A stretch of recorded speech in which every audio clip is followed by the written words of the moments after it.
manufacturing has the highest number of waged employment at 352,000. Right? So where are the sectors? Just come to this slide. Yeah. So these are services that we Robert. We need to be consistent.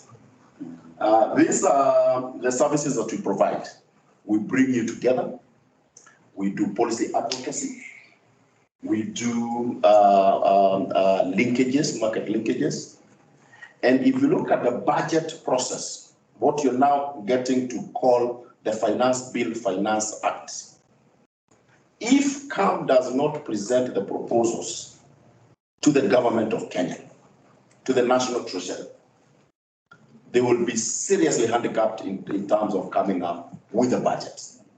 We analyze what is called HS codes. Every product that is imported within KRA, or every product that has a tax code, has what we call HS codes. We analyze almost 6,000 HS codes, all right?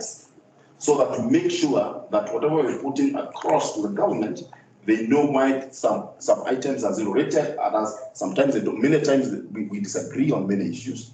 But just to go back, these are the sectors that are represented here. Okay? I've had people say they're in value addition. Of course, I know Francis and I know Mkombozi are good to meet with you in rice value addition or rice value chain. There is leather, which is a substantive, sector which has a government has putting a lot of, focus on that. We are heavily involved with the government just to shape their thinking, because unlike many other people out there, our members are the ones who do stuff. So we know, we have the data, right? When you join, you're doing stuff, so we have the data, and you are actually the ones doing. You know where the shoe is painted. I've heard people say, I think they textile. I've not heard a lot of. I think I've heard about pharmaceutical.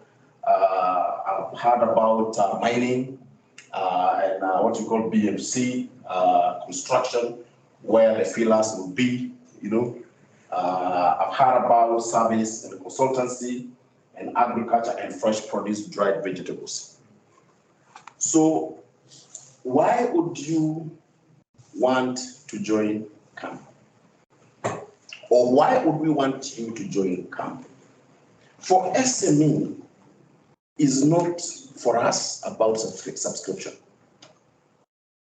And let me just put it there, straight, because even though SMEs constitute 52% of our membership, the contribution is less than 10%. So we are not recruiting SMEs so that we can get subscription per se. But we also know onboarding people for free has zero value. And that's why we say you pay something small so that you continue being plugged in and you continue being engaged for you to benefit from this policy advocacy, networking, information, training, business facilitation. How many of you are importing raw materials from EAC countries? How many of you are exporting? You're importing. Okay. So there is something called duty remission scheme. Are you benefiting from that? Maybe not, right? So those are some of the things that we help you with, because within EAC, we are in what we call common external tariff. So if you're importing raw materials from EAC, we'll show you how to. How many people have the intention of exporting their products? You've talked about leather, right? Yes. And those are their value chains that we have there. So let me first not go there. Maybe it is coming up. But before we go there, so this year and the next 2 years, we have given ourselves 4 pillars: global competitiveness, export-led growth, agriculture for industry, SME development. So you coming in is actually a focus area for us in terms of SME development. Even though we are not getting more from SMEs, but you know those SMEs are the ones who are going to grow to be the nice and lovely of today, right? That has been sold to a global, giant in cosmetics. So let's go to the next one. So we met with the president and we agreed that we need to drive contribution of manufacturing to GDP from 7.8 to 20%.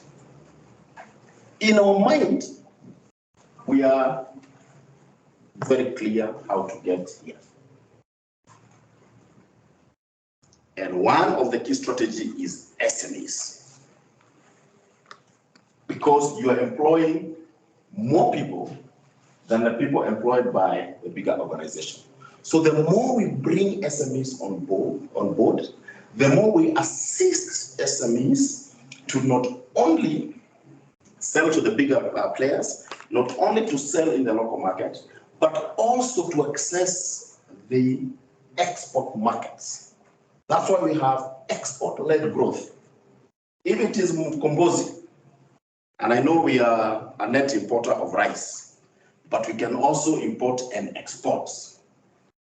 We have markets that are in a worse position. So we are creating those linkages to say, if for instance we want to attack DRC, you may not fill a 40-foot container of cargo to DRC. But can we come together and aggregate these products? We have access to finance. You have visibility of logistics who can be able to facilitate you get there. You have the distributors, off-takers on the other side. You just need to send your goods, just like how people import stuff from China. You guys, you know how goods are imported from China. Why can't we export the same way? People go and buy lines on a container. Why can't we do the same to exports? And we can only do that if we come together. So CAM is the convening power for those ideas. And that is how we're going to get to. And what does that mean? If we go to 20%, then we're talking about over 1 million jobs. You guys, you're operating out there, you know the situation of this country, in this country. If we do not create jobs, we may not have a country in the next years, many years, maybe. Because what are the people going to do? So we must drive this agenda. And it's you to do it. Okay? So we say export-led growth. Let's just go to the next one. So if you look at what you're calling one of the pillar, agriculture for industry, you are aware that the government came up with Kenya Kwanza Manifesto, bottom-up economic transformation agenda, right? One of the key things, and one of the things I like about the agenda, is that it talks about value chain approach. And value chain approach is one of the areas that, if we do it well, we can actually transform the country. Right? These are the value chains.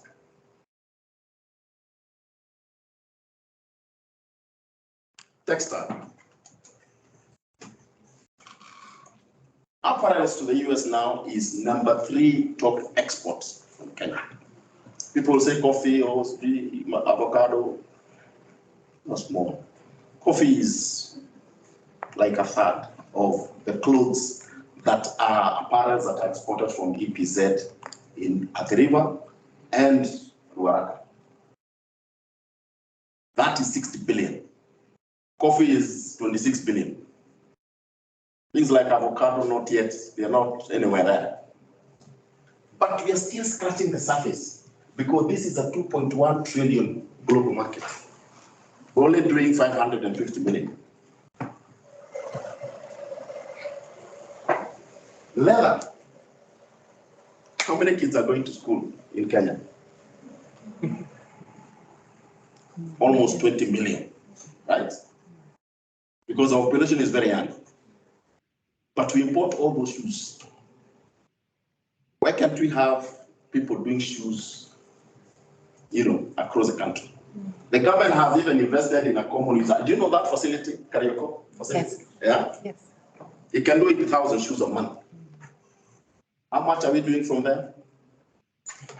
Maybe less than 1,000, right? This, we have the raw materials. All of you change your mbuzi all the time, and ngombes. What do you do with your leather? You bury it. Big time. So how do we help you? If you come, we will take you to the people who do this big scale, at a bigger scale, industrial scale. You learn, you get access to the raw materials. We are able to now connect you even with development partners that we work with. We are able to help you also understand how you can do export grade leather. And we do a lot of good stuff at a very small scale. How can we bring the industry so that we can export to the US? Why is government all over negotiating these agreements with EU, US, with whoever, but we are not utilizing that? And someone said, it's like sales and marketing department of a factory working, and the factory is closed. Kenya is not producing, but government is all about marketing. So what are they marketing for? Government doesn't know who is supposed to export, and the people who can export do not know what is being negotiated for. The moment we bring you here is we are able to help you understand what you can do to access those opportunities. So I don't want to take a lot of your time because I know many other people will be telling you why come. But I can tell you that in terms of BMOs, one of the most resourced in terms of personnel, in terms of resources, these are our resources, these are our facilities. And these boardrooms are full of people every day. A bit of disappointment is that sometimes you find that the people who use these facilities are the biggest companies. If I call today the meeting of edible oils, which is done by the biggest businesses, tomorrow they will be here full of them, all of them. If you call SMEs, they are busy, in their small corners, doing small things. But there's a lot of knowledge, there's a lot of expertise that you can get from here. You do not need to invest in those resources. You do not need to invest in tax experts because they are here. You do not need to invest in export experts. You don't need to pay consultants. Once you're a member, they're here. You do not need to invest in understanding county complexities because, we are here and we can tell you what you need to do and what to avoid, how to evade, some of those challenges or how to deal with those challenges. Okay? So we are creating a platform for you to come, you get plugged in, and you ask any question. You can turn up here anytime, ask any question. If you don't know, we tell you, we'll come back to you. You do not need to go and read the Finance Act. We read the Finance Act and give you what you need, right? Because sometimes business people are so busy, you are so busy thinking about where to get the raw materials, where to get the market, how to pay your people, how to collect money from you. What time do you have to go and read a policy on prompt payment, bill? Do you have the time to go and talk to the parliamentary committee on VAT, whether it is exempt or zero rated? Do you have the time to follow, everything that is going on the finance bill and finance acts? Do you have time to go to court? Sometimes you go to court on behalf of businesses. Those are the benefits that you get. But being a membership organization, you get as much as you give. If you don't give your time, If you do not participate, if you do not get involved, if you don't attend training, then it's as of no use, right? So let me just again reiterate, we're not bringing you here because CAM wants to make money from subscription. That is just to let you know that it is a service that it's not a free service, so that then you make use of it, right? But it's not selling that we are selling, for us to, right? Big companies support most of our bills, but you can benefit from that. Okay, Robert? Yes. I said more than I needed to say. Yeah? So mine is to encourage you. If we showed you, some of the things that, we are doing for GOK, and even when we meet with the president, we take him through how we can actually make textile work, how we can make leather work, how we can make value chains like macadamia. You say macadamia, in a very practical way. Because Kenya is our member, so we know. All the peanuts companies are our members, we know. So whatever, and we look at the challenges they have, all of them have, and then we see what is the solution. Okay. So karibuni sana, and I want to encourage you that we are here to help. Okay. We have a lot, so mind whatever we have for your benefit, for your businesses. Okay. Asante sana. And if you don't mind, I will have to leave because I need to get to another meeting. Yeah. Okay. Thank you so much, Anthony. We appreciate your wisdom, and we hope our members will pick from it as well. Thank you. Now, let's now proceed to understanding the organization, the association, and then we'll go into the sectors and especially the key units, just to know what you stand to get from the specific sectors that you fall in and what the benefits for your membership. So I'll quickly take you through what CAM is. Just a second. What's this? Yes, I think that's what I'm the right one. Now, we are a BMO established in 1959. And this is the structure of the presentation. It will be very brief, but it will make you understand what CAM is, where we are, and where we want to be. So basically, in 1959, we are a credible association of mainly manufacturers, which the CEO has already said, so I won't delve into that. What I'll like to look at is our structure. The biggest body at the organization is the annual general meeting. And as the CEO has mentioned, we do have the manufacturer value add industries, but we do have associate members. The only difference is the ordinary members are people who really do value addition. The associates, like the IT companies, they are on board, but they serve the industries. So they're equally important. And you get all the services, even as an associate member. The only thing that you will not get is the voting rights at the AGM. That's the only difference. But you want any other service as a member, you get equally like any other. Even if you're an SME, you have access to all the services as an over 10 billion company. So that's the beauty of CAM. Okay, then we do have the advisory council, we have a board of directors, and then the secretariat here. And within the secretariat, we do have the 8 working board committees, and we do have 14 industrial sectors. We do have 7 regional offices. We do have an office in Mombasa. Susan was here earlier. She introduced herself, she's with us here. We do have an office in Kisumu. We do have an office in North Rift, is in Eldoret.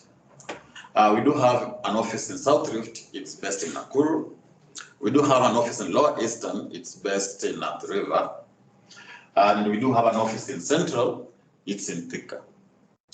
And then we have Nairobi, that is based in industrial area. So that means that if you are running a business and you have any challenge in any of the regions where we have an office, you can actually engage any of our officers to sort you out. You might be here and your truck is stuck somewhere in Busia. You can't go to Busia to deal with the county government of Busia. What you do, you engage our colleague, Eric, and then he will intervene on your behalf. We are led by the CEO, and then we do have the Chief Operating Officer, and then we do have the head of CAM Consulting, and then we do have the head of policy research, and then head of corporate communication. That is the current top leadership. Our chair is called Rajan Shah. He's deputized by Jen Karuku, and the CEO is Anthony Mwangi. This presentation, this one has already been discussed, so I won't go into it. Understanding the board. I know some of those faces are very familiar with you. You possibly, you know Mushai. Mushai Kunyuha is our immediate former chair of the board. We have Shiru Waidaka. We do have Linus Bitahi, Bharat Pankaj Rajan Malde Hitesh, Mohammed, Caleb Martin, Mary Ann, Linus, Marion, Ashit, Mihir, and Rohit. Now, all these board members take leadership in the board committees that I just discussed earlier. So they are in the board, but they represent a specific interest of the association. For example, Linus Bitahi is in charge of devolution and county affairs.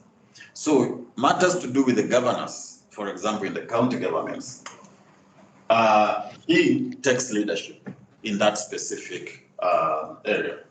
Marianne Musange represents the membership affairs and communication at the board level.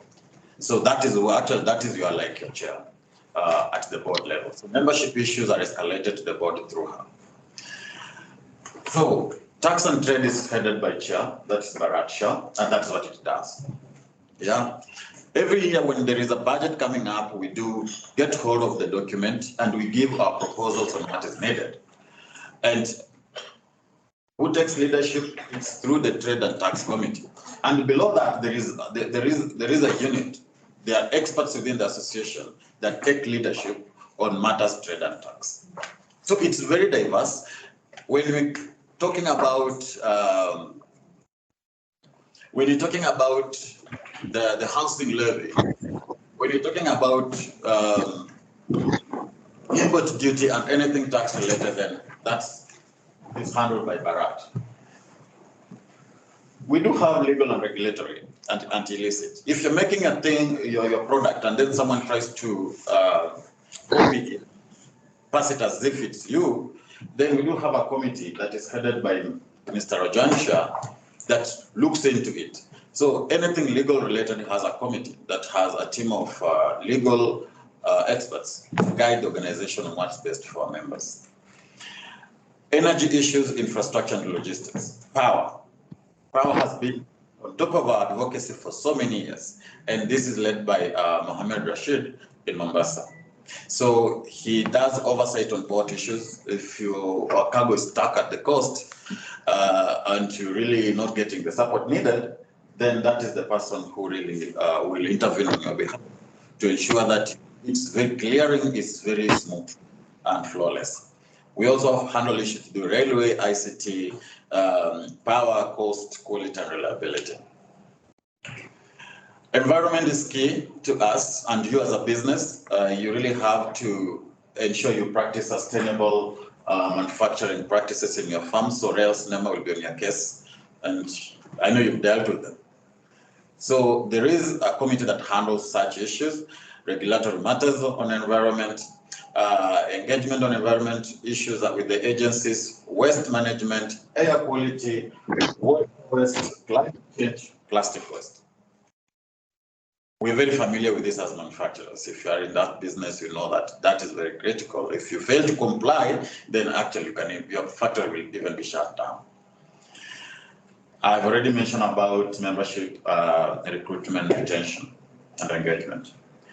This one handles bringing members on board and ensuring that you get real value for your membership. KM offers so many services, and you can get as much as you ask. We might show you we have 30 services that we'll offer for you, but some will just utilize one for their duration in membership. So you can ask, you can get as much as you ask. And this is the committee that ensures that you get value for your membership at the association. We also do have sector engagement committee that's headed by Ashit Shah. So sectors are very, very critical. This is a small group of members who do the same thing or closely related same things, which means that your problem will be another one's problem. If you're making cashew nuts products and there's a problem within the same cashew nut industry, then you can actually agree that this is the problem and this is the proposed solution. And this is handled in these small sectors that the chair, that the CEO indicated. So if you're in leather, you're not alone. There are others within the sector that are facing similar issues, and they can actually jointly come up with a position that will be adopted by everyone else. Devolution Affairs, I've already mentioned that, is chaired by Linus Gitahi. This is a familiar face in Kenya. And issues to do with counties, issues to do with governance, inter-county business challenges, are handled by this committee. And yep, he oversees our team, our colleagues in the regions. All the regions I've mentioned, he takes lead in that. There is the Membership Business Development Services and Consulting Committee. This is our finance, it's a money generating unit where Arthur sits. He introduced himself, he's chaired by Pangaj. So it is to ensure that you get services that will help you move your businesses to the next level. So when you hear us talking about Changamuka Festival, Shopping Festival Extravaganza that's coming up very soon, I hope you guys are signing up. If you hear us talking about productivity improvements within your organizations, then the leadership is being spearheaded by that. If you're seeking markets beyond Kenya, just the other day, there was a delegation that went to DRC. If you want to go beyond the borders, then it's handled under the Business Development and Consulting Committee. Then we do have projects. Projects we do have, at any other time we have projects that we work with other stakeholders and partners to just make the manufacturing industry better. So we do we do fundraise, we do coordination and oversight, and it's handled by Mihir Shah. SME. The SME hub is vibrant. Technically, at CAM, 52% of our members fall under the SME category. And I believe that most of you are. So we do support and value proposition. We will support SME-friendly policy advocacy, SME-friendly capacity building, membership recruitment and engagement. There are so many projects within the SME subcommittee that all of you can benefit from. Sometimes you realize some companies have just 3 people, 3 employees, 4 employees. So you can't be the lawyer, the HR, the marketer, the finance guy all the time. So sometimes you'll need support. You'll need guidance on how to maybe even file your returns. Sometimes if you are alone and you're not an expert, you don't have to look for a consultant. You just engage us and then we'll guide you on what you need to do. Most of them are at no cost. And as they mentioned, SMEs don't join the association to give us money. If you look at how our subscription is, they pay the least mostly, but they get all the services any other company gets. Finance Management and Projects Committee, I think this is a repetition, we've already discussed that. HR matters within the association.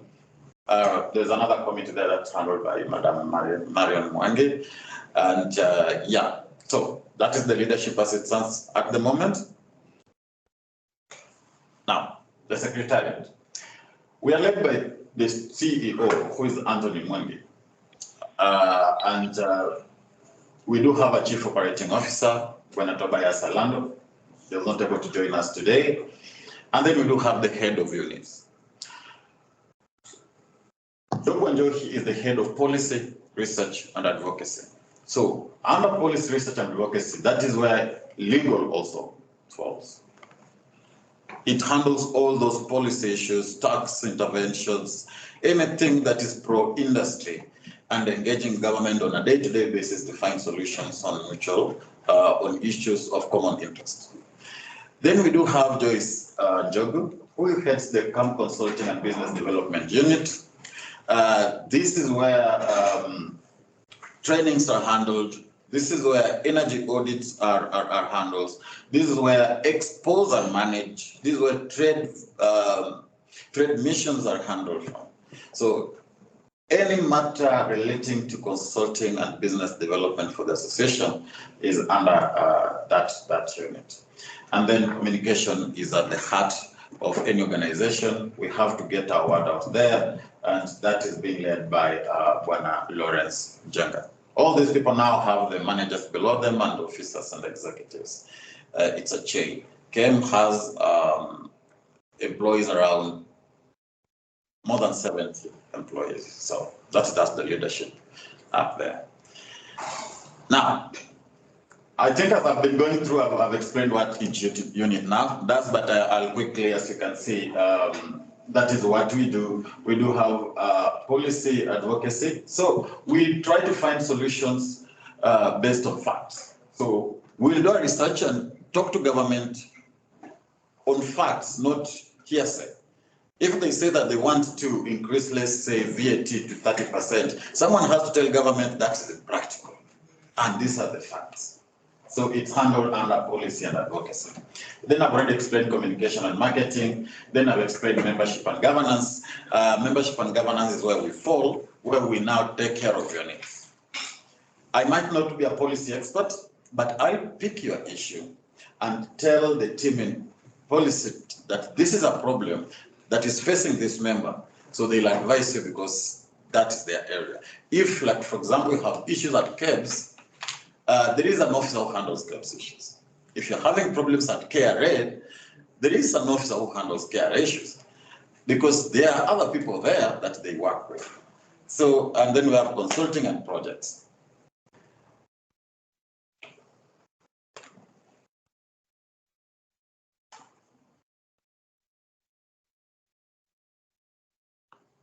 So, one of the most important things that we do at CAM is to engage our members. And we do have events almost every other week. And we send the invitations out for you to pick. But these are the key ones that we do have.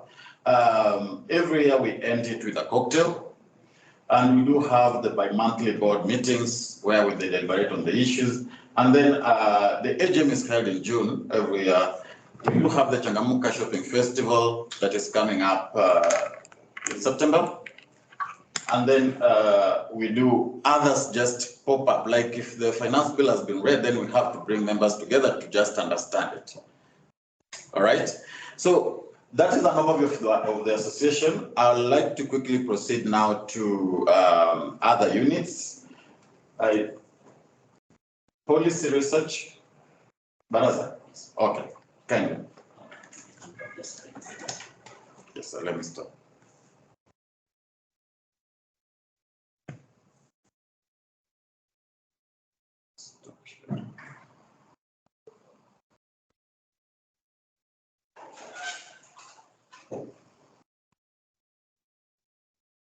So thank you, Robert, for the introduction and the work you've done. Thank you, members, for coming through. My name is Davis Barasa.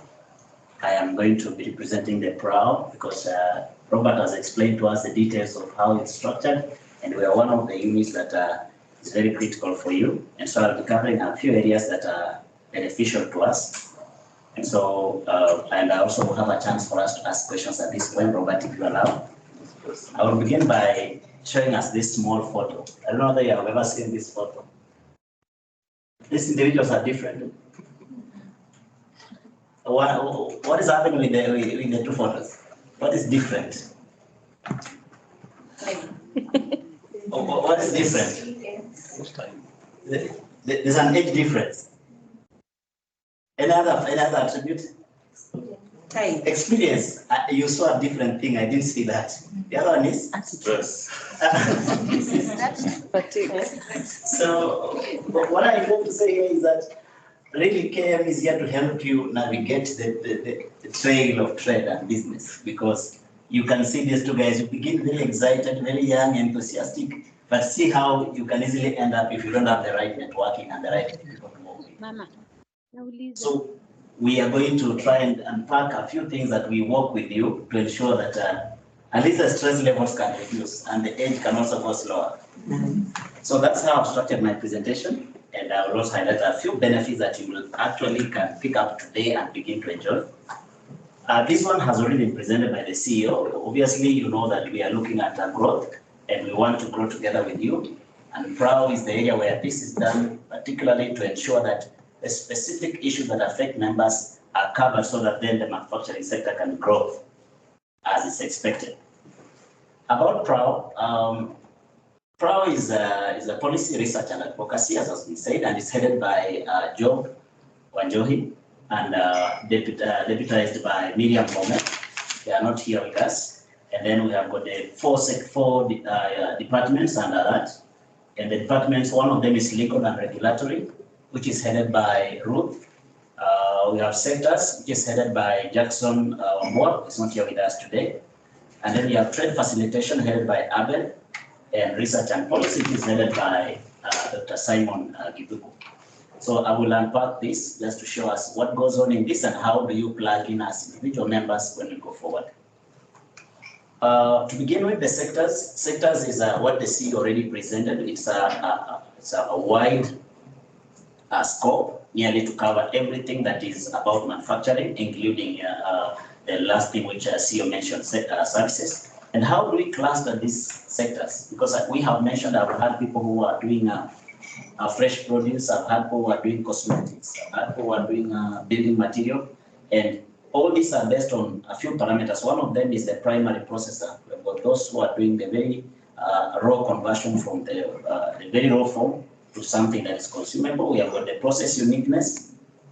Maybe whatever you are doing is similar, although the product is not similar, but the process is similar, so we cluster you that way. Then you have got the raw materials commonality. For example, the people who are doing ink production and the people who are doing paint production, there is a commonality in the sense that they use same product, it's called resin, for example. So that might put you together just to ensure that when you're talking about your raw materials, there's a correlation and relationship. The other thing is the product function, industry critical. There are many ways, but of essence, these are the sectors that we have at KM. There are 14 of them, and these sectors are often clustered into 53 other subsectors. The subsectors are just to ensure that we are a bit granular when we are dealing with your issues.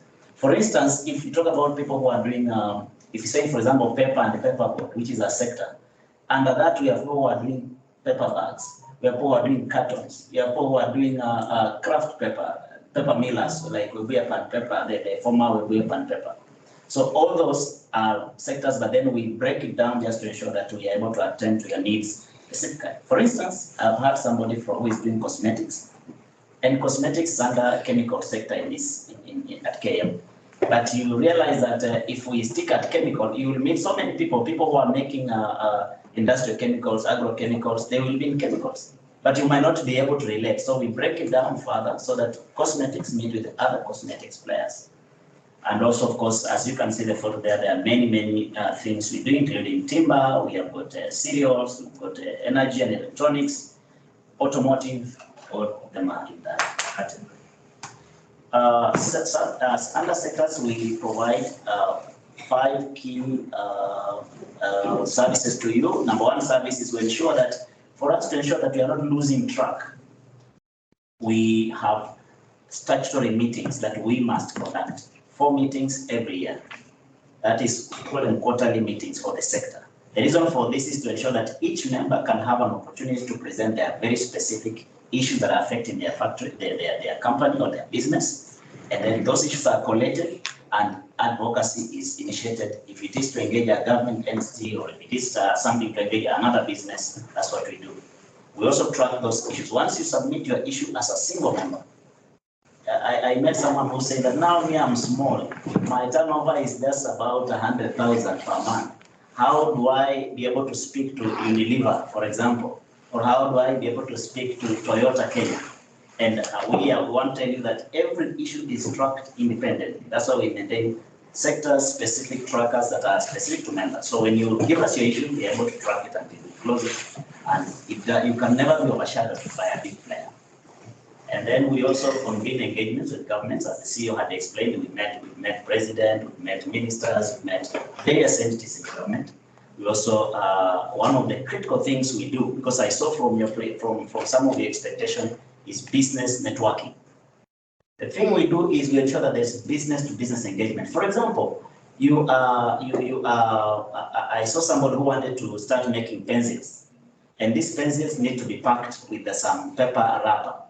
And he's struggling because he doesn't know where to begin and who to get from. So when you go to a retailer, you sell it at an exorbitant price. But when you're at KM, we will be able to just send us an email, I'm looking for someone who can do this, and we link it to a manufacturer, not a retailer. And that you get your business going. So you're able to get, if it's your packaging material right from the factory, you're able to, if you want to know what challenges people are going through, you're able to network. So we do business-to-business engagements. And that's very critical for us. Under research and fiscal policy, of course, again, I know most of us import maybe raw materials or intermediate goods that are used for value addition. So if you're talking about tariff classification, for example, you are importing a good that is coming to manufacture something else, and yet your raw material is being charged a tariff rate that is equal to your finished product. Will you be competitive for the exact is importing? Obviously, no. So we try to unlock such issues. We try to unpack it for government, like the CEO said. We unpack it for government to see that these are raw material. We show the process and speak to KRA, speak to National Treasury and other people to ensure that they are able to understand and ensure that our business can be able to move. And sometimes we had a case where somebody was denied a certificate of origin. I had somebody who is doing, I don't know what process, avocado or something. If you're importing such goods, for example, there are cartons that you package in. So someone was denied a certificate of origin, so he could not export the products just because he has been gazetted as a duty remission beneficiary. So what we did is that we quickly went ahead to engage with KRA, and KRA, whenever they hear that it's KM coming, they have an ear for us, and they unlocked that, and the member was given certificate of origin, and business continued. So one of the things is to unlock any tussle you have with KRA. Sometimes even it could be a misunderstanding. Like right now, there are people who are being charged excess duty on products that are not supposed to charge excess duty, either erroneously or by way of the law that is suspended currently. So what we do is that we jump in and we try to facilitate you to engage KRA and unlock that. We also have a budget cycle, I'll deal with that, and duty remission. Under budget cycle, this is where you have been wondering, how does a tax just come in? For example, we got VAT exemption for people who are making animal feeds.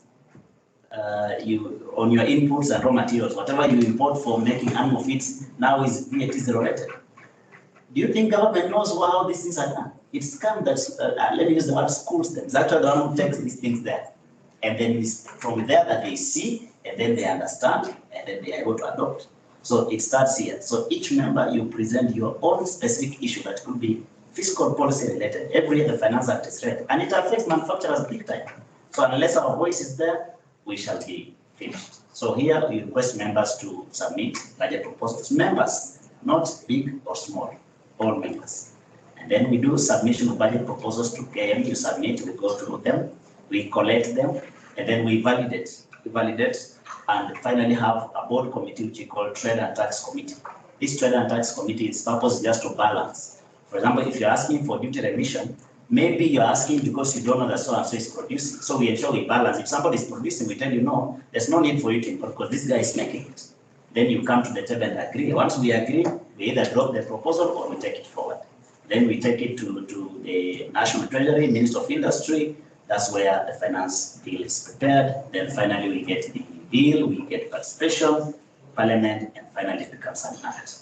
So this is the cycle, but the most important part I wanted to insist is that members get an opportunity to submit even before the bill is made. The time you people see when the bill is out, but when the bill is not ready yet, where do these proposals come from? We have an opportunity to collect them from us and submit. Then on duty remission, this is a scheme that supports manufacturers to import raw materials for production of goods, either for export or essential goods. For example, if you are making somebody who is in leather, for example, I had leather. Somebody who is in leather, we have got duty remission that is there to ensure that when you are bringing your base oil, not base oil, but your chemicals for tanning the leather, those chemicals are very expensive. I actually learned that tanning leather, 70% is the cost of chemicals. Maybe you can correct me if I'm wrong. So almost actually nearly 95% of those chemicals are imported. Then we ask government, how do you support such a person?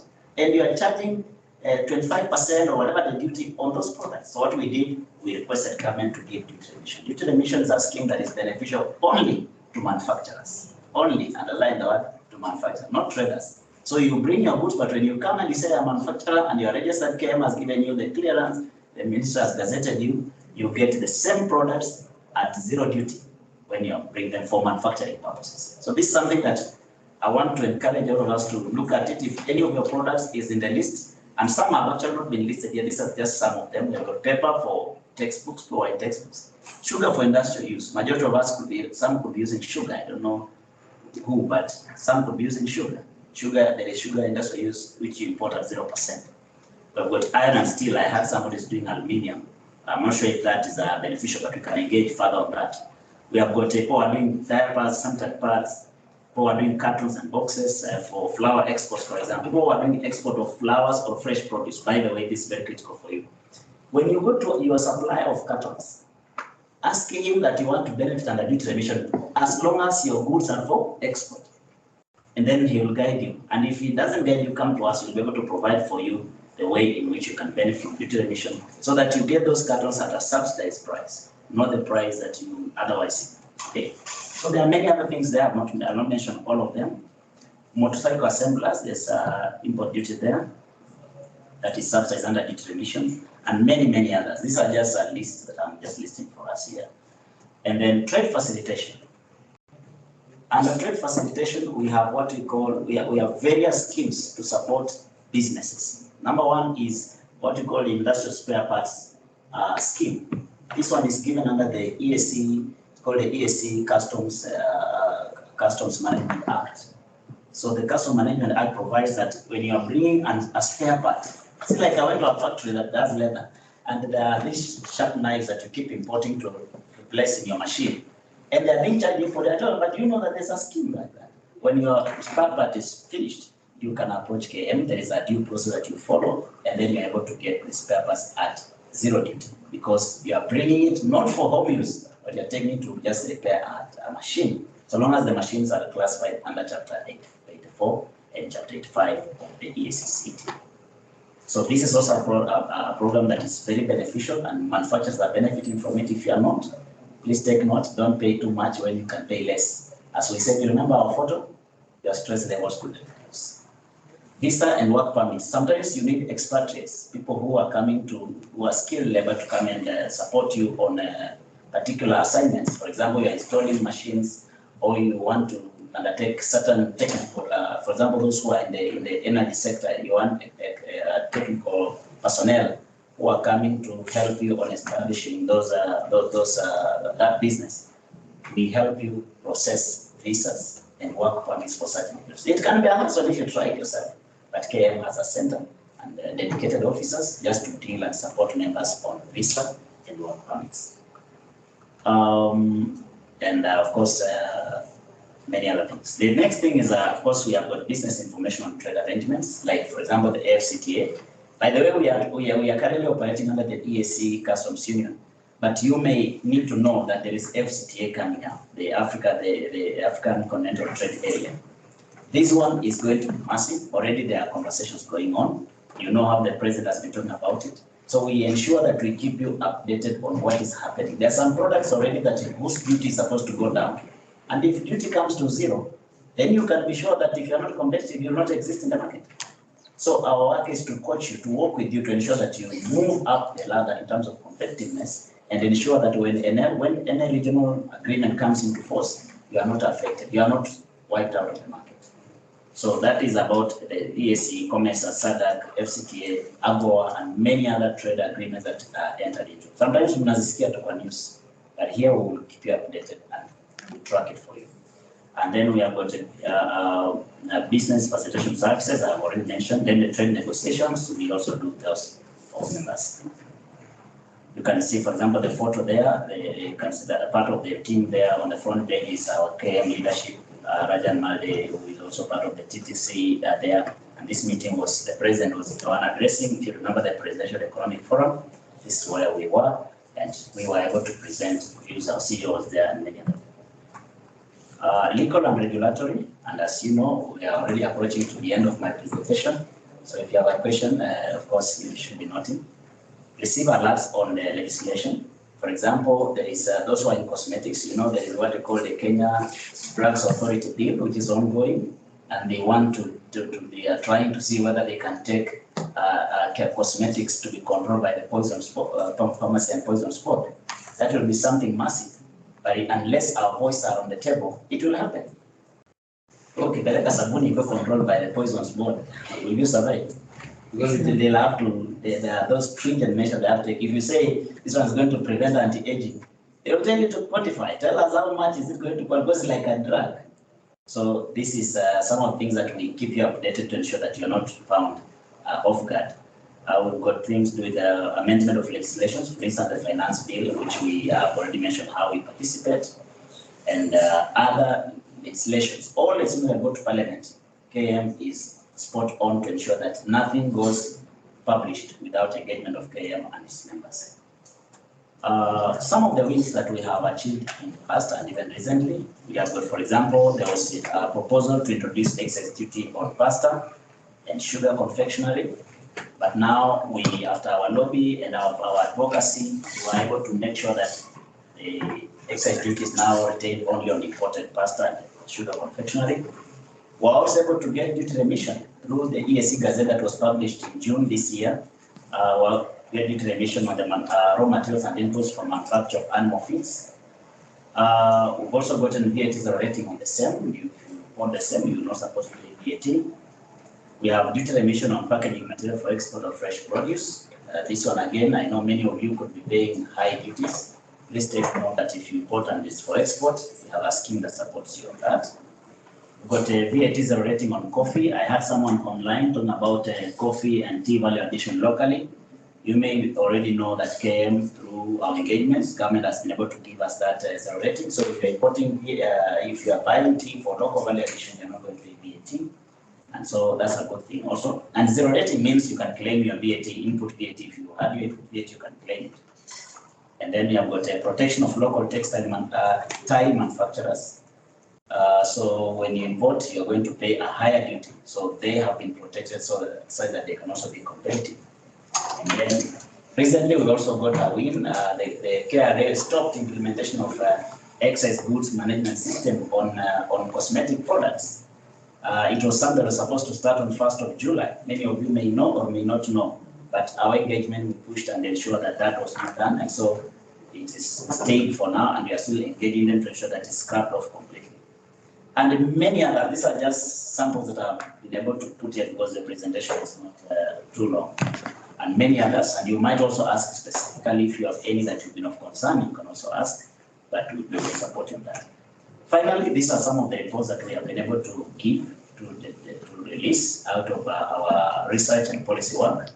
For example, the sugar subsector, we've been able to do a whole profiling and be able to benefit and see how is this industry doing. If you're an investor, you want to see what is happening in the sugar sector, we have material that you can make reference. We've got things with the automotive sector and many other, the salt sector, many other products. Currently, we have also the clinker report. Those who are in cement, we also have with the resins, those who are doing chemical. I had somebody doing a pre-base material before paint is done. We are doing a report also on that and soon to be out. So we engage further on that. I want to alert you that you have come to the end of the presentation, and I'm happy to receive any comments and questions. Thank you so much. Thank you, Davis. Feel free to type in your questions via chat on in the meeting online, and then we'll pick it up and then respond to it as the meeting progresses. It's easier that way. For those who are online, is there anyone who has a question for Davis? All right. Let's quickly go to Kamsi. Innocent, are you set? You'll give us an overview of consulting, and then I'm told Sam will talk about the SMA development.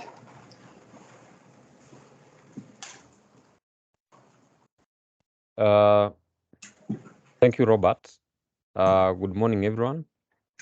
Morning. My name is Innocent Onserio, representing the CAM Consulting and Business Development Unit. I think, Robert, you had already summarized very well what the consulting unit does, but I'll just mention the main subunits, the key subunits under the consulting unit. One of the subunits is the Center for Green Growth and Climate Change. And then we also have the Center for Energy Efficiency and Conservation. We have the Manufacturing Academy. We also have the Business Information Services. We also have TVET. And lastly, we also have the SME desk, where we're also going to get a presentation from Sam. So basically, I'm not going to put slides.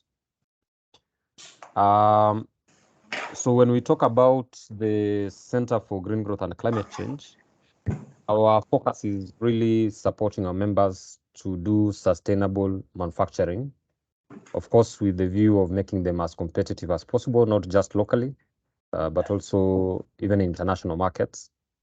And this we do through a number of services. One of them is trainings, capacity building.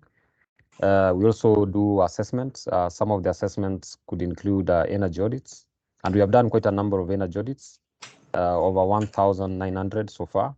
And this is also through the support of the government, through the Ministry of Energy. And we also do a lot of publicity and awareness. Some of you might have attended the Energy Management Awards, which is our biggest event, where we get to showcase the excellence in energy efficiency.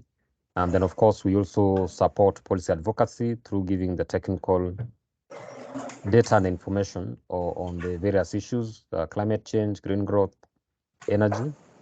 And also, most importantly, we link our members to appropriate technologies. And this is quite important, especially for SMEs, and also even financing, the financial linkages, so that you lock in your focus mainly on manufacturing, and it could be another company giving you the finance or even the technology. The other subunit is the Manufacturing Academy. So for the Manufacturing Academy, the focus is in offering the relevant and timely training programs, of course, with a view of raising competence levels and competitiveness in all industrial sectors. And I think after this, the Academy will get to share either through Rose or Robert, the calendar for the year, for the remainder of the year, so that you can get your teams trained. There are two formats. There are in-house trainings, and also we have the open house trainings. So some of the trainings could be on sales management. We have production and quality assurance, human resource, finance, business ethics, just to mention a few. But of course, you can also put in your specific request for a specific area of support.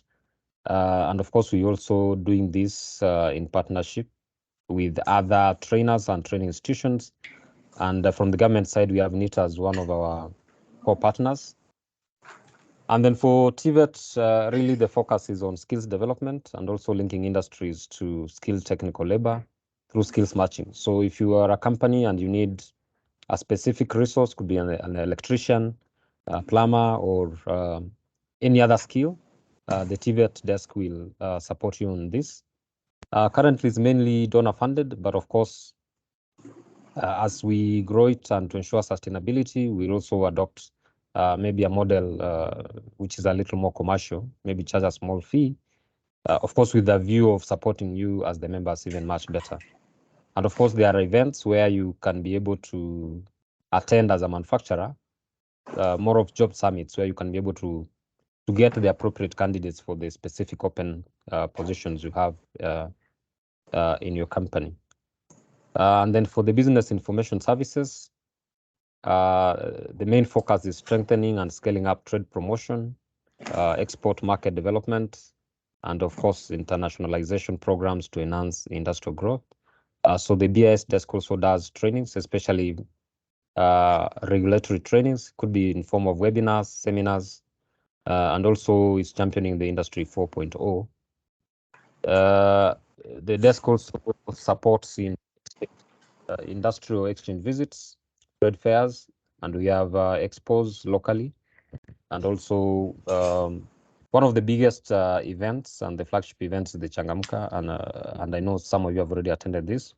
And they also have a training on Kaizen geared at making the members as efficient, basically adopting lean production. So last but not least, we have the SME desk. And at this point, I would like to invite my colleague to present on it. Thanks, Innocent. Thank you.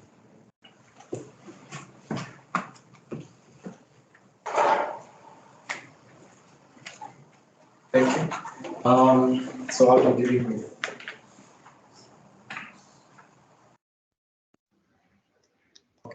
So my name is Samuel Dorian. I'm dealing with SME development specifically within KAM. And ideally, what we do is ensuring that we link you with the right service, and ensuring that we link you with the right people who help you advance your business. If you're looking at, ideally now when you come to policy, you've already heard what policy has and what they're doing. But do you have an understanding of where that policy is coming from? Do you have an understanding of what KEBS requires, NEMA requires, the county requires? Do you have an understanding of what they need? So SME development basically organizes and ensures that we get trainings and execute certain programs that can help you advance your business. So if you look at the screen, can you relate to some of the challenges that are there? See, I'm from this side. These not the challenges you're facing. You can relate to them. So ideally, we've just summed up some of the challenges that you experience as a business. And this is how we try and connect you with the people who can be able to support you overcome these challenges. We partner with financial institutions. We partner with also large corporates who can be able to offer market linkages for you. We do, like Innocent has said, we have Changamka, which is a shopping festival ideally for all companies. But we do encourage also our SMEs to join this shopping festival, because how do you get your product known? Ideally, you may not have the budget that requires you to advertise on TV or do huge advertisements. But through Changamka, we have the foot traffic that comes towards those festivals, and you're able to understand, you're able to connect with the person who needs the product. Now, so ideally, we facilitate and develop sector-specific programs. There are programs which we connect you with. So SME development makes sure that we connect you with the relevant programs according to the sector. There is something for food that's happening in August. Ideally, looking at those within the food sector who would like to export. So how can you utilize tools and tools that have been developed? Large corporates know these tools, use these tools on a regular basis, but do you know about them? Can you utilize them? Do you know how to understand the functionality? So we are doing a program with ITC in August, mid-August 16. Ideally, just to help you understand how can you be able to access the African market, and how can you be able to know how to itemize your product, and where does it fall within the codes. Training and capacity building. Ideally, we run programs. Some are sponsored programs, some are not. So it depends with how, which kind of program we're running and if it's sponsored. If it's a sponsored program, we do a call out for all SMEs to engage with us. Once you register, we do our own check based on the criteria that has been set for each SME to can be able to join the program, and we'll go beyond that program. Sometimes the program lasts for 3 months, 6 months, 7 months, a year.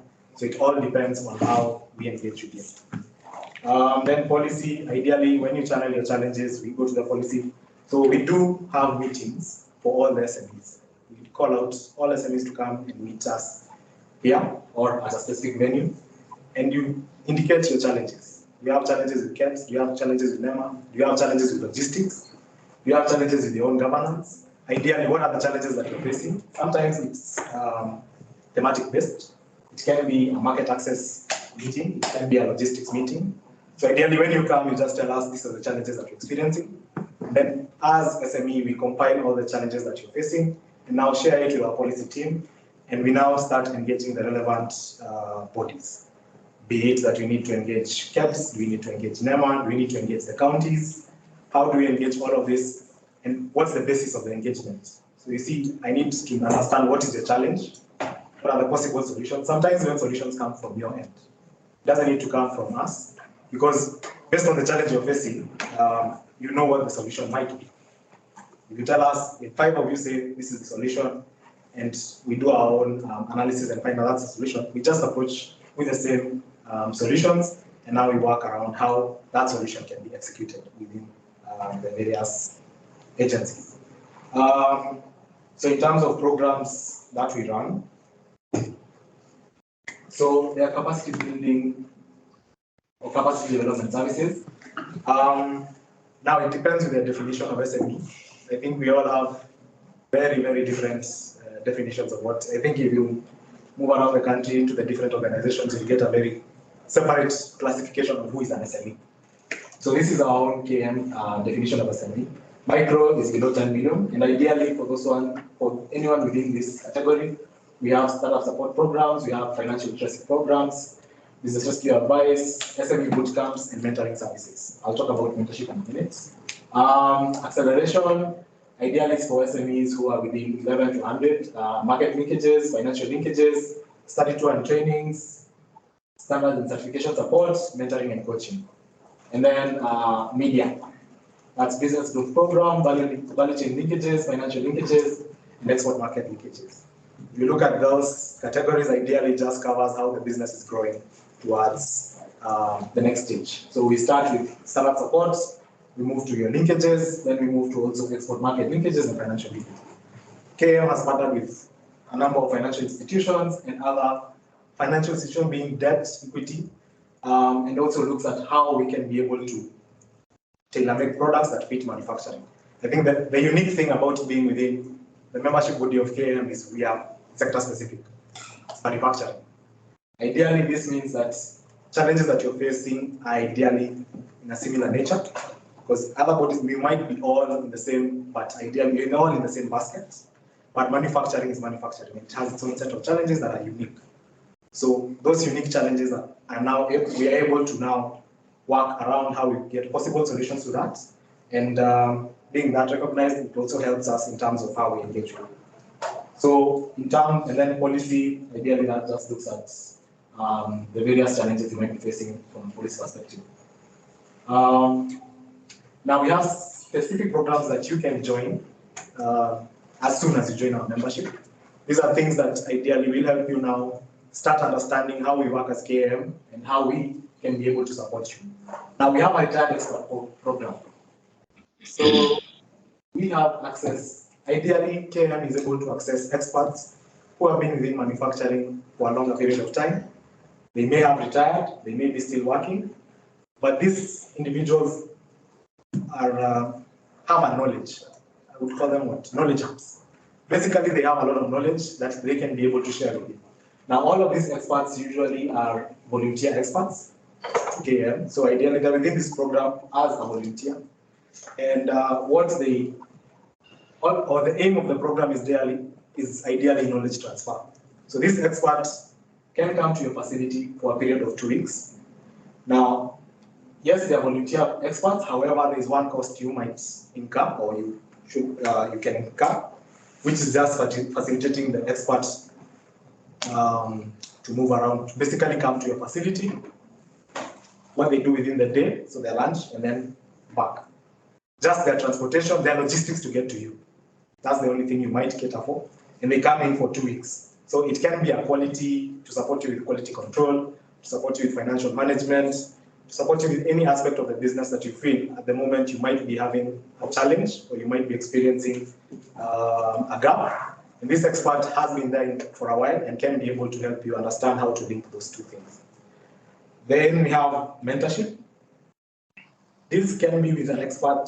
Ideally, these are experts also who can help you now move the business to the next stage. So let's say you are at this level and you feel like there's somewhere you have a block and you need to understand how to be able to move to the next stage. These mentors help you now, one, understand what to do to move to the next level. They don't need to be in your business premises. They don't need to be facilitated to come to your office. Ideally, it's just, you can choose to do a virtual meeting or have lunch with them, whichever means you feel is ideal for you. And this expert ideally just helps you now move. This mentor ideally now helps you just understand how to think about, this is the third eye. Let me just say that. This is your third eye. The mentor also has their own networks. They can be able to now link you with other people who can be able to support you to move your business to the next stage. Then we have a board of advisors program. This board, key to note, this is board of advisors, not board of directors. Directors is very different. They have legal implications into them being within a business. Board of advisors, ideally, this is a group of people. We advise that you have a minimum of 3. You have a minimum of 3 so that you're able also, when it comes to decision making, there's a majority and a minority. So ideally, these advisors come in to help you make strategic decisions for your business. So we categorize your advisors into various classes. So you need somebody in finance, you need somebody in HR, you need someone in export markets, you need somebody in a different section. Ideally, we have advisors in each of those sections, and what you do is that you just notify us that you want to have an advisor. We send you a list of experts with their profiles. So you get to understand who they are, what they've been doing, how long they've been doing it, and can they be able to sync or work together with you to grow your business. So these advisors just come. Ideally, we recommend that you have these advisors for a period of about a year, half a year to a year. That's dependent on you. And these advisors, basically, you can have board meetings with them on a quarterly basis. So they just help you with the decision-making, strategic decision-making in how you guide the business towards the next level. So these programs are ready for any SME. The only thing you just need to do is just notify us that you need an advisor, or you need a mentor, or you need a retired expert. We share with you a database of experts. Once you share, we share that. You give us the names. We reach out to them. We connect you. And from there, it's all up to you in terms of how you engage with them. The only thing we might do is come back after a period of time just to see how has it been going along. Are you gaining the benefits, or what would you need? So in case of any challenge, if you reach out back to us, again, we are able to sort it out as fast as possible.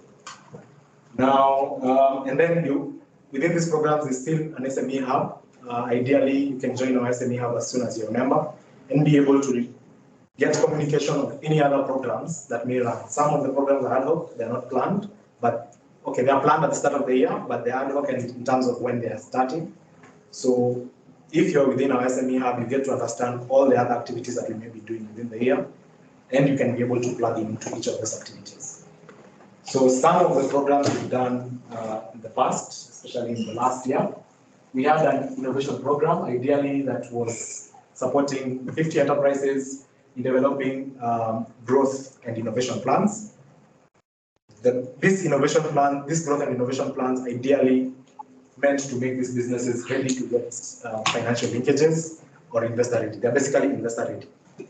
So once you complete that, the entire program, once it was completed, the businesses had plans that they could be able to present to any financial institution, whether equity, debt, or grant, and they could be able to defend their position, considering they have already gone through a program that lasted for about 7 months.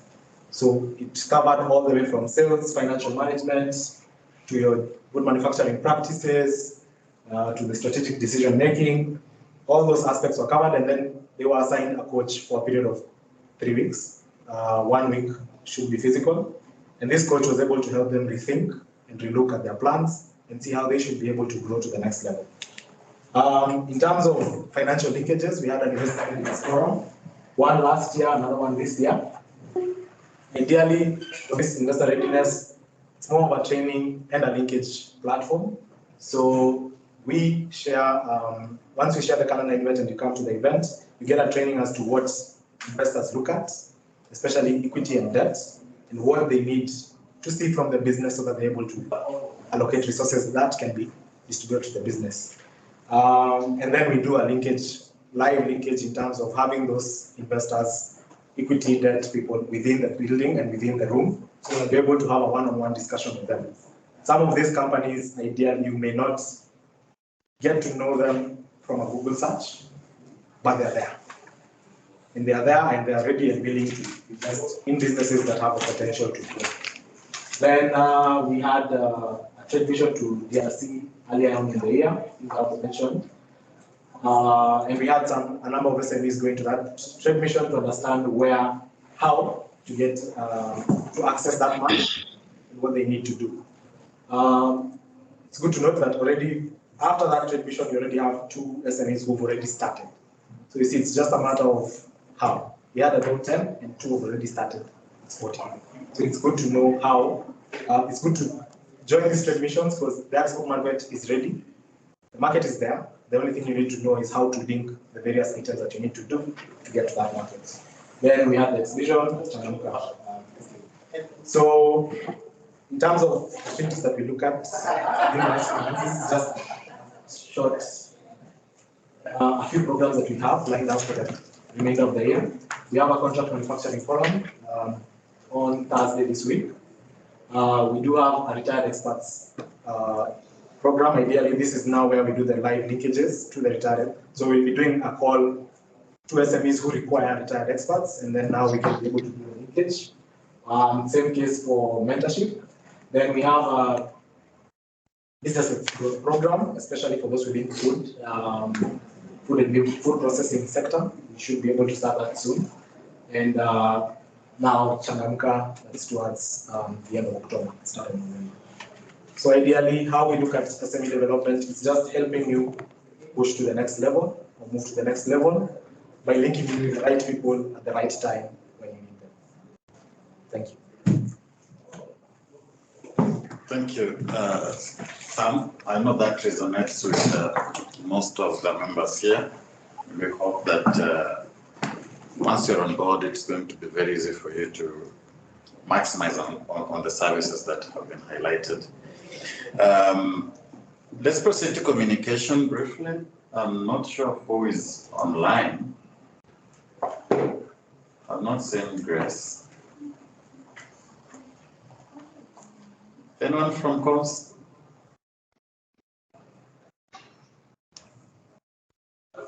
All right. In that sense,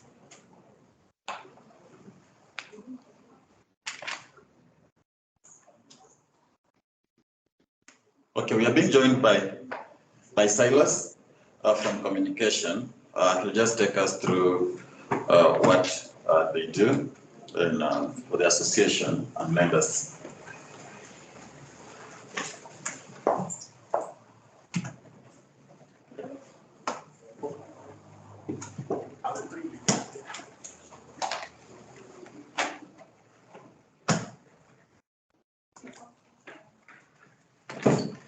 You present them?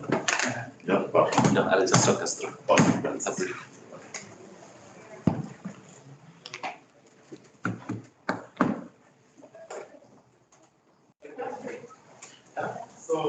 Remember to type your questions on chat. We'll respond to them shortly during the Q&A. Proceed. Good morning, everyone. Good morning. My name is Silas Onyambo from our communications unit. I take this opportunity to welcome us all to Kenya Association of Manufacturers. We are excited to have you here today, and we're definitely looking forward to having you come on board as our members. I'll quickly take us through the communications and marketing unit for Kenya Association of Manufacturers. So as a communications and marketing unit, we have a broad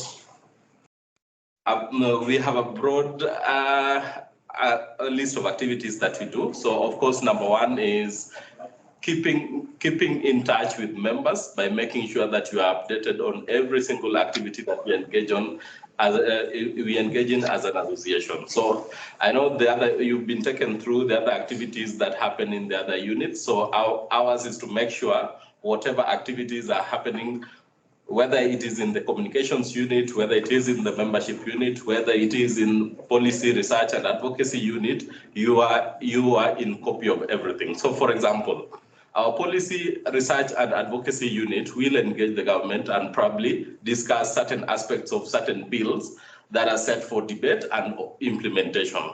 Our role as the communication unit is to make sure that you as a member are informed of whatever bill that is actually being discussed, at what particular stage it has reached, and once it is enacted to an act of parliament, we also get to inform you.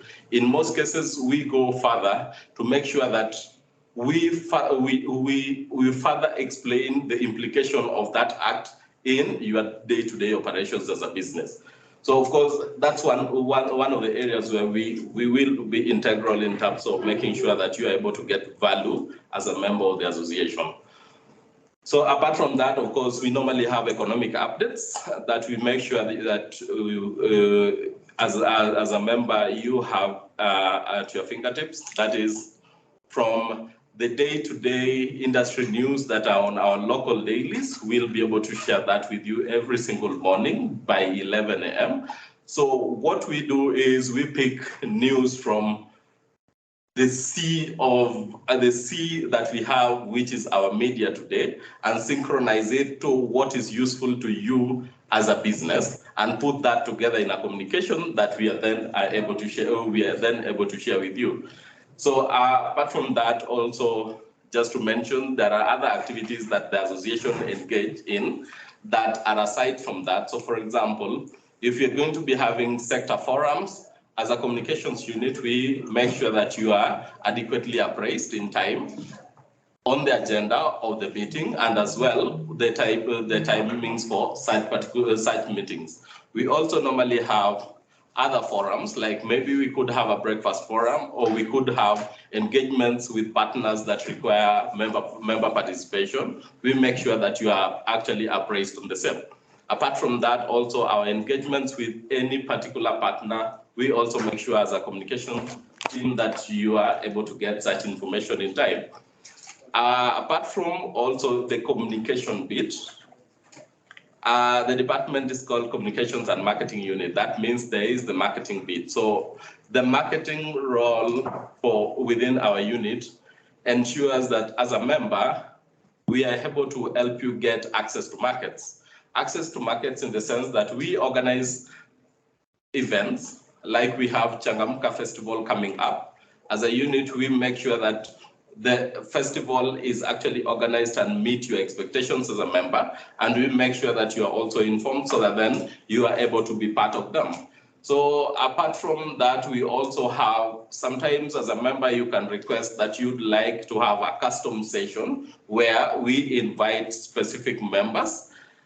We are able to work with you as a member to be able to organize such kind of forums. This can be in the form of a breakfast forum, this can be in the form of a sundowner, or this can be in the form of maybe a webinar.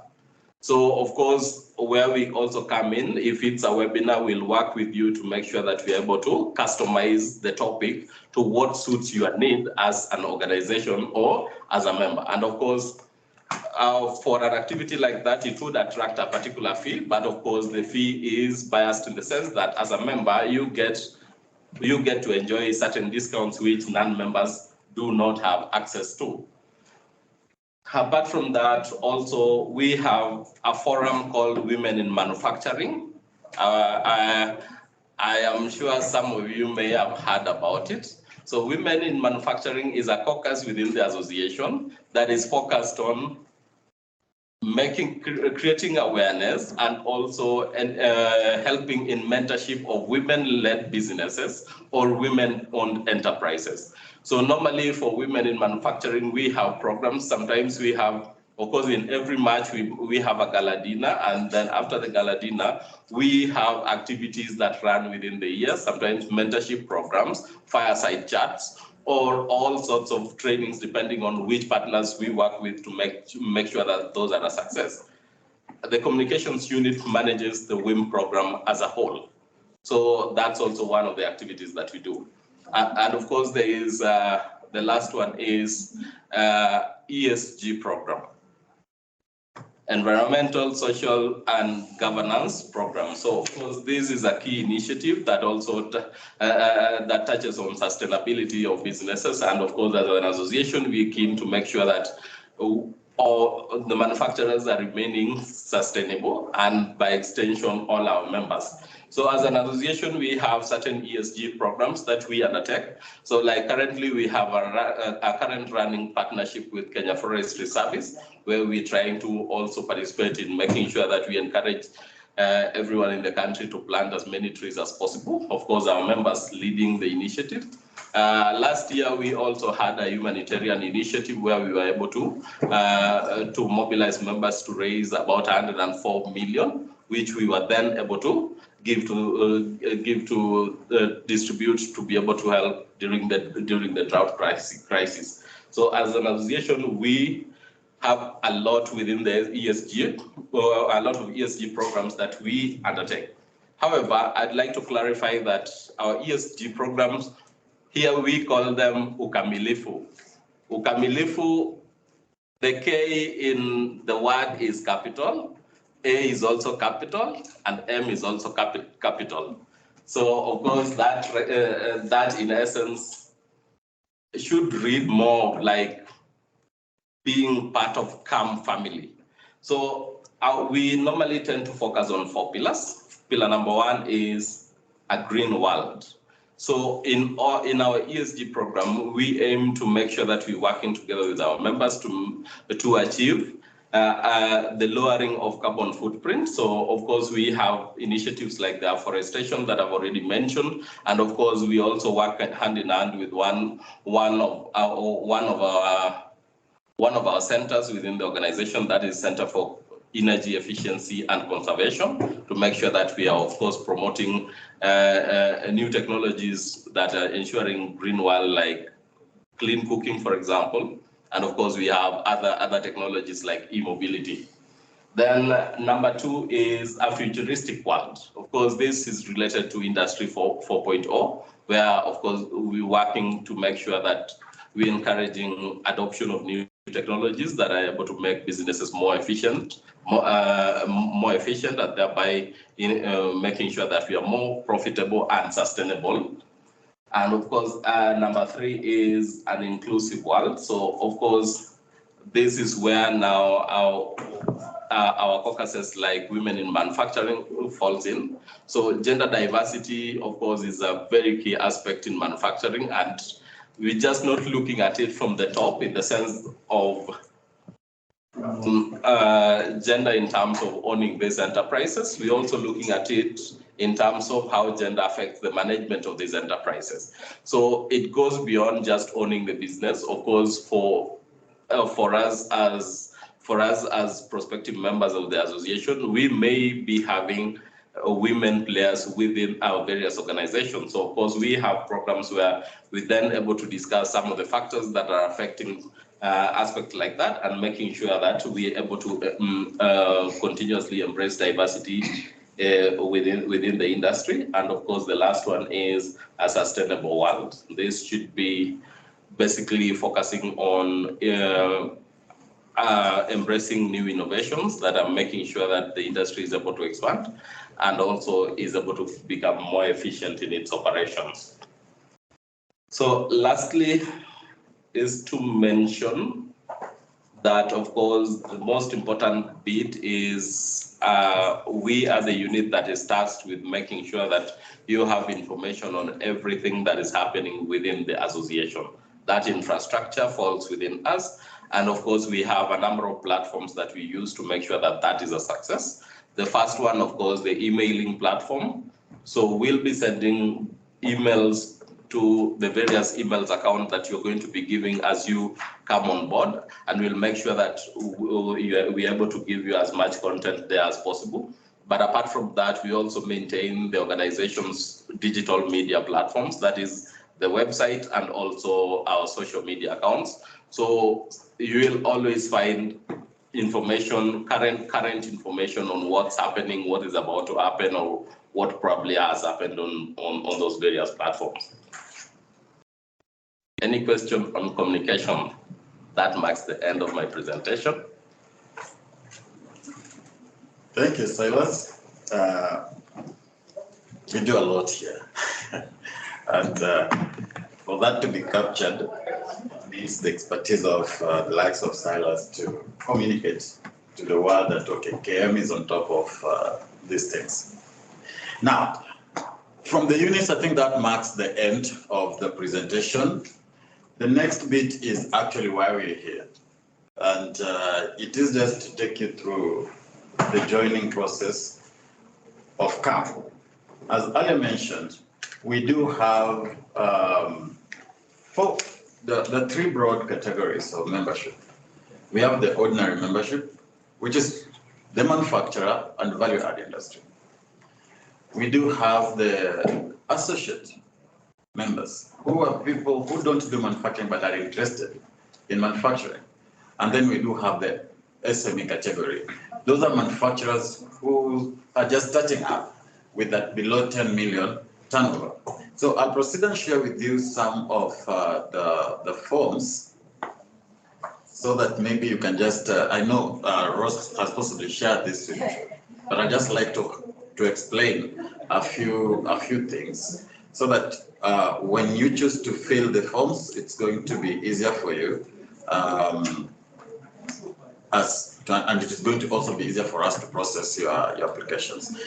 Applications are approved once a month by the board committee that handles by the FIMAPS committee that's responsible for that kind of work, and it's reviewed internally by us, being led by Rosacom.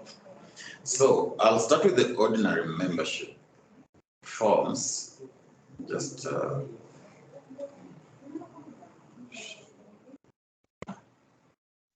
that will be the ordinary membership form for us. And I'll quickly go to the section that most of you, we need some background of the company that is coming on board. Just the name, the address, where you are, contacts, website. We fill this into our database for future communication.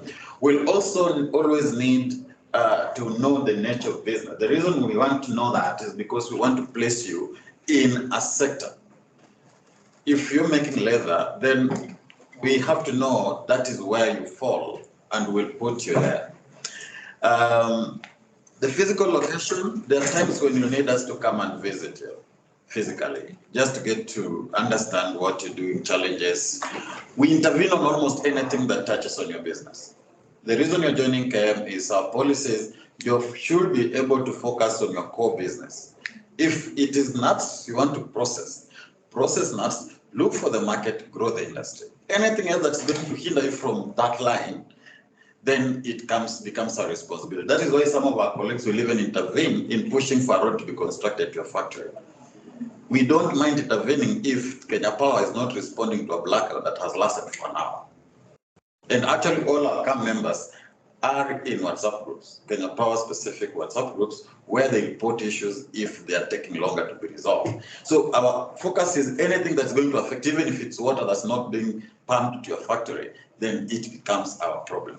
You should focus on your business of running it, making money, grow it. It's good for everyone. So we'll need at some point also to know the product that you're making, the tariff codes for import raw materials, and the brand name. We want to know if it's a limited, private, or public company, and if it's a partnership. Then we need the names of the directors and their nationalities. This is basic because it's captured at the registrar of companies. So it's information that's out there. And then we'll need the leadership, the management. Who is the chief executive? Who is the finance director? You don't have to worry about those you don't have. So if we just have the chief executive and you don't have a finance director or a production manager, because we don't expect, for example, an associate member to have a production manager, but I think this one will move it from the associate form, or an export manager. If you do not have those ones, don't you worry, you just leave them blank. You fill what you have. And then we'll need to know the share capital, and if it's there is a loan capital as well, we want to know. Approximate annual turnover. This is very important because subscription is based on your turnover. And the reasoning behind that is like, let the big companies help the small ones also grow. So if you are making more money, like for example, EABL, is definitely going to pay way much more than yourself. And I'll show you how much each band pays. We want to know the number of employees that you have, permanents and casuals. Don't worry even if there are two, it's okay. You just indicate there. And then this is that table is very critical because it determines what you're going to pay. We have the first category, which is below 20 million. Remember, there is an MSME sector, but there is this one for ordinary membership for the 20 million, which is the lowest category under ordinary membership. The annual subscription for this is only 26,000. And at entry, it is 14,000. So in total, it's supposed to be 40,000 for the whole year. Remember, entrance fee is paid once. Yeah, you pay it one off, and then you'll never pay that again. The following year, we'll just invoice you the 26,000. Our membership runs from January to December. And for that reason, we allow members to prorate their subscription if they join us past June. That means that if you're joining us this month, then you're going to pay only 50% of 26,000, which is 13,000, plus now the entrance fee. I hope it's very clear. You don't have to pay the 26,000 because you've not enjoyed the services for 6 months already. So we'll allow you to come on board, pay half of that for the 6 months, plus the entrance fee. But next year in January, we'll invoice you for the entire 26,000. I hope it's clear there. If you join us in August, we'll still prorate it. What we want is for you to come, get the service, enjoy it, and it's not going to limit the benefit that we've discussed already. Once you're a member, you are a full member, you get to enjoy all the services that the association offers.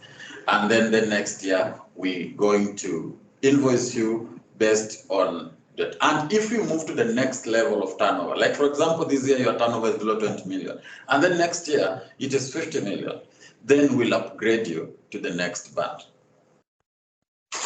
Yeah, but to do that, we'll need a confirmation from an auditor to confirm that your turnover that is indicated is actually a true reflection of your business. Instead of an auditor, if you have audited books of accounts for the last 1 year, then you share those ones with us. I hope it's very self-explanatory. In most cases, we'll ask you to get a proposer and a seconder. That is someone already at CAP. So I know you know so many companies. You can actually ask us and we'll support you on that. So it's not a problem. Just someone to say this company is a registered company that's doing business ABCD, and another one also confirming that yes, indeed, you are a registered local company, and then just a name stamp, that is it. After we've received that, there is a checklist that you need to look at. This one, the sections you need to fill. We need the auditor to confirm your turnover. You need the stamp of the proposer and seconder. You need the payment. We allow different, we even allow M-Pesa payments. When we get to that, I think we share the details with you. Mostly check, bank transfer or M-Pesa. And then we need a copy of your certificate of incorporation. And then we need your KRA PIN certificate. And then a signed code of conduct. All these documents are shared with you during the initial stages of your application. Once you receive all this, then we forward this to the board for approval. And once that is done, you will receive a communication from the CEO, and we will process your certificate and give your certificate number. And then Joseph here will create an account for you, or will support you to create an account for you on our website, the portal, which is pretty straightforward. Most of the things are done online. You don't have to come here. This is just one of the forms, but there's one form that I want to share with you that is different. That's for the SME. That's for ordinary membership. Everything else for the associates is the same than like just the ordinary that I just shared. So I won't go into the associate form, but I'll share the SME form, the MSME registration form.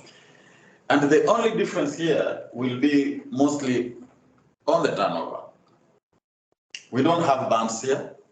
We just believe your turnover is below 10 million, then Karibu KM, and that is the much you pay. Entrance fee is 3,190, one-off, and then the annual subscription is 13,398. And as I said, we'll still prorate this for you. That means that if you're to join KM today and your turnover is below 10 million, you will pay less than 10,000 for the rest of the year. And then moving forward the other years, you will be paying 13,000. That's like 1,000 bob per month. Our purpose is not to collect money from SMEs, but to support them to grow, as the CEO mentioned. So you come on board and you get all those services like any other member of the association for 13,000 per year. We are so focused in growing our SMEs, and we are passionate about it. That's why Sam is here and a whole team of people whose role is to drive the growth of the MSMEs at CAM. I think. So probably just for Joseph to show you the online portal. We have an online portal that you can use to make applications. But we have not gone live yet. We are going to communicate. For now, we are using the physical registration forms. So probably Joseph can just project the online portal to see how you can get there. Once we advise. Okay, so mine is just to add on what, morning everyone. So mine is just to add on what Juma said. So he's explained everything. So the same physical process that he was explaining, you can also do it digitally online. So when you go to our website, which is cam.co.ke, we'll just load it. So there's a portal at the far right of My Cam. So when you click on My Cam, so the different portals that you can be able to access once you become a member or if you want to register as a new member.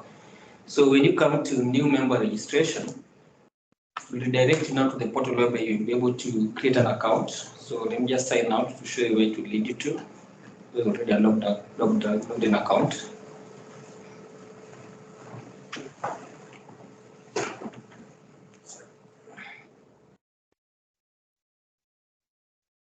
So when you come to that, when you click on that portal, you'll be able to see this particular page. So it gives you an option to log in if you're already a member. If you're not a member, you just click on not a member. So it'll give you an option to key in your details, your company name, company PIN number, company email, phone number, then on the password that you'll be able to use to access that particular registration form that Joe was explaining. So also give a postal address and physical location for the company. So once you've done that, an email will be sent to the email that you keyed in there, giving you the process of logging into that particular portal. So once you get those details, you'll come here and log in.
Just a minute.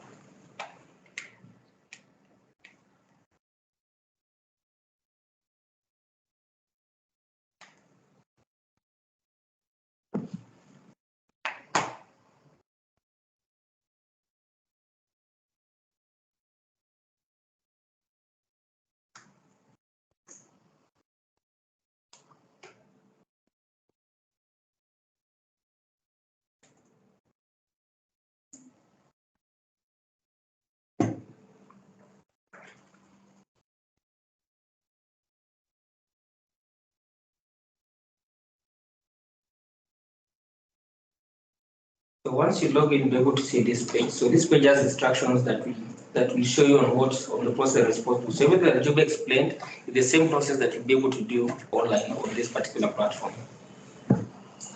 So the general company information that will be reflected there: names and nationality of company directors, names and contacts of managers, brand details, principal products and brand names, required documents that you also explained on, verify information, update and submit. So once you've submitted your application, you verified and submitted, give direct to a platform where you'll be able to do the payments. That will be via M-Pesa. We can also share your check there, or maybe the payment slip, the bank payment slip that that will be provided there. So under the application bit, so this is what you'll be able to see. So all these is on the physical form. So it's the same process but online. Then once you're done, so you cannot go to the next section if you haven't filled the first section. So once you're done with the whole of this, then you'll be able to go next under here. So you have to fill all these sections before you get out the payment bit. Yeah, that should be it. But in case of any challenge, there's an instructions, there's a member's help desk email address that you can always submit your queries, and also a number that will be shared by the members team. Awesome. Thank you so much, Joseph, for that.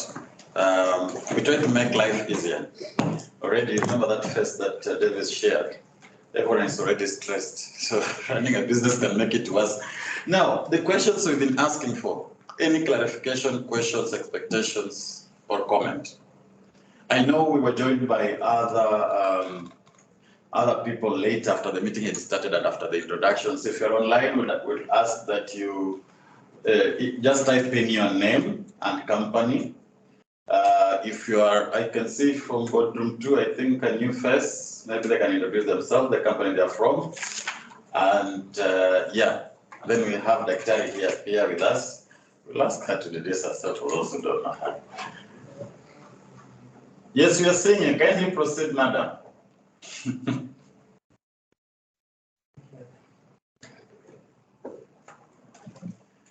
Mute. You are on mute, kindly. Someone to unmute it. Unmute.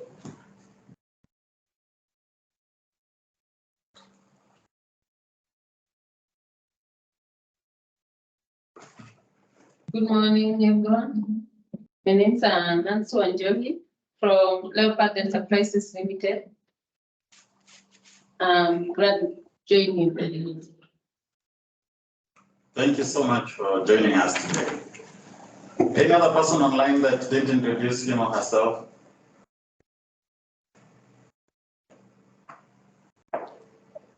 Yeah, hi, and good morning, everyone. My name is Margaret Mimo. I'm joining from an organization called Producers Direct, by farmers for farmers. Thank you. Thank you so much, Mimo.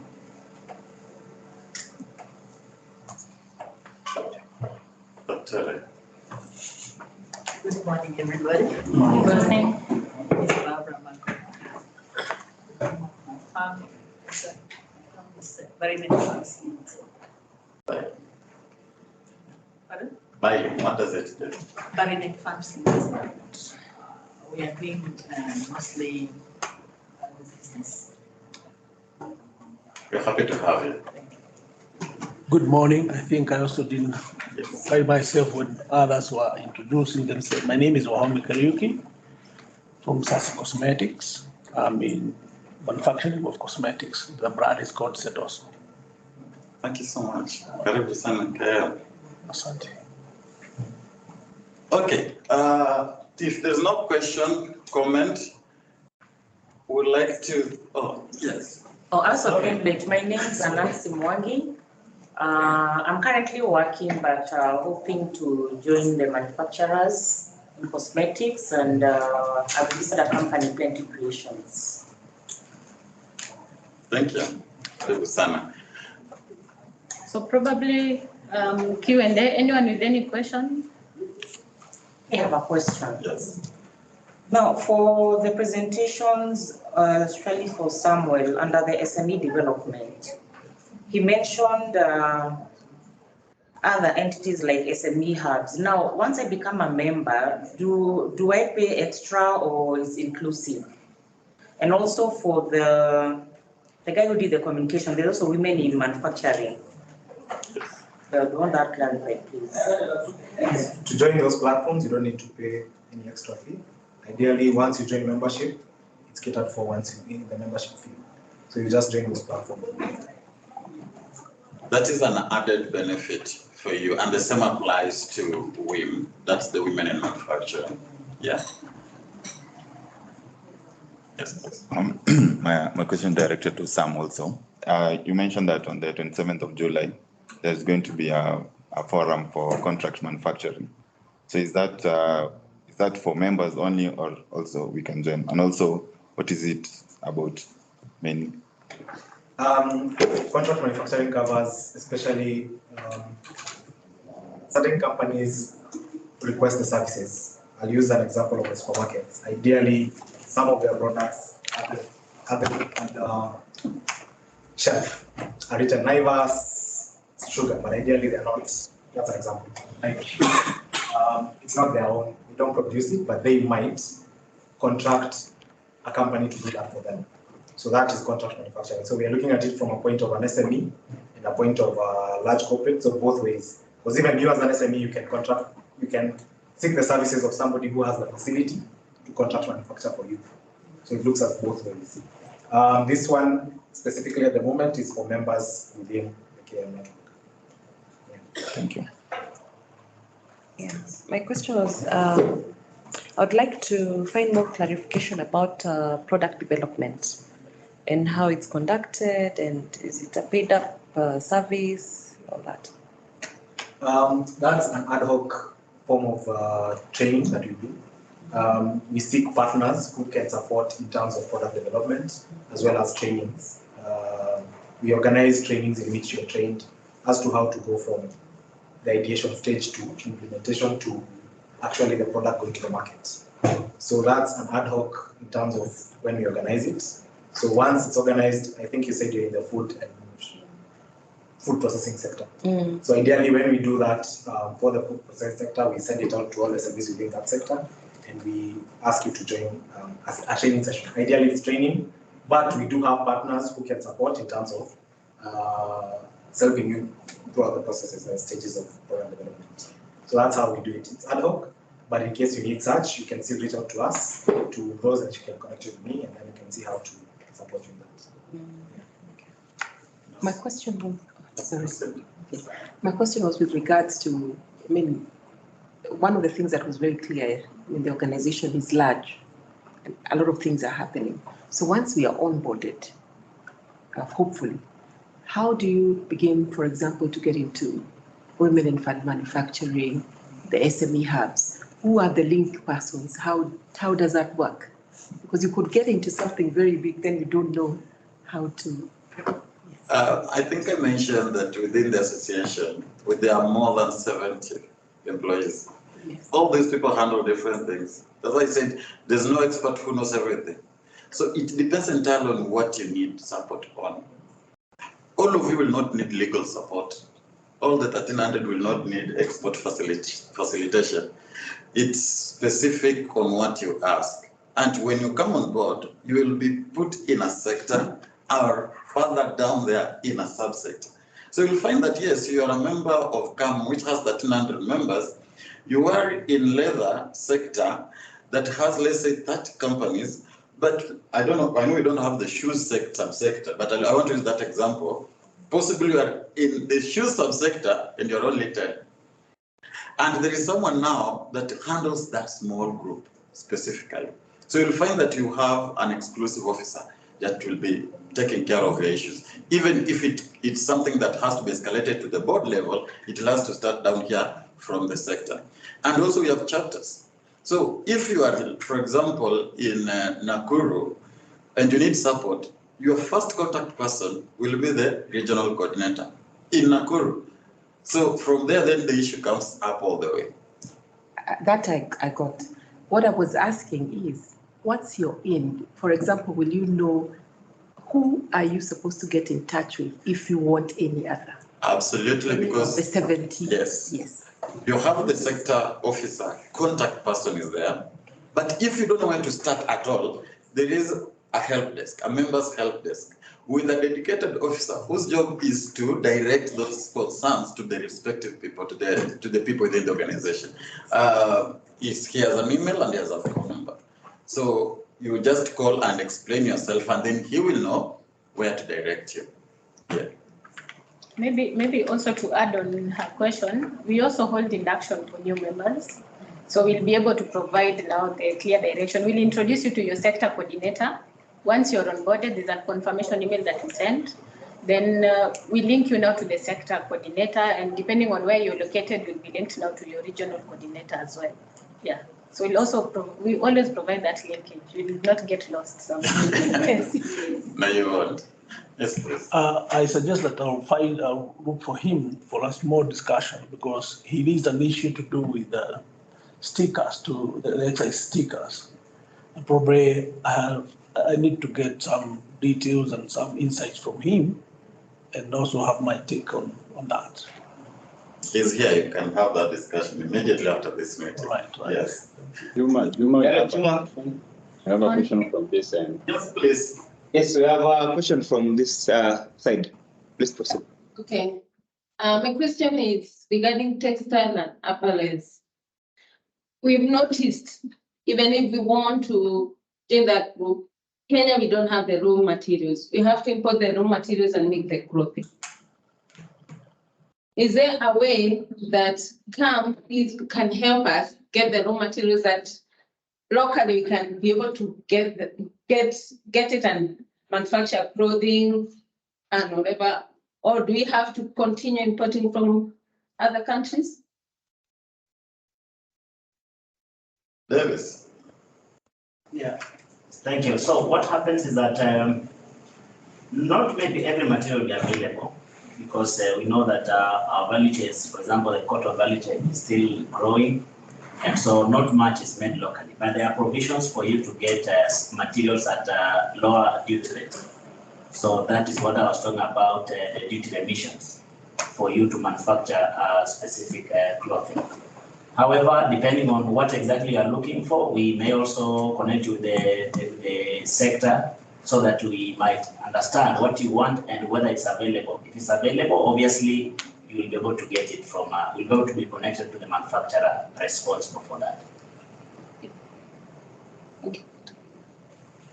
Maybe I could also just say something around that. Yeah, proceed. All right. So as part of what CAM is doing with the value chain integration, we have an entire pillar on agriculture.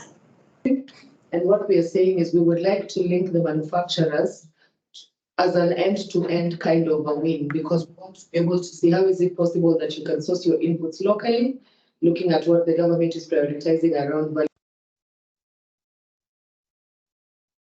that are of priority to the country, and cotton is one of them. They have been discussing I think how to set up there's a cotton that they are working around with farmers.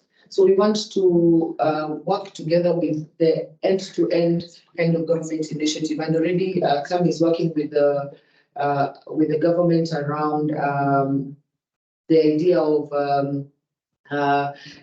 county industrialization. So we have industrial parks that are being set up across counties, and then we also want to see how to be able to play a part in that. So agriculture for industry will solve in the long run for many of the conversations that we're having around sourcing locally for raw materials. Yeah.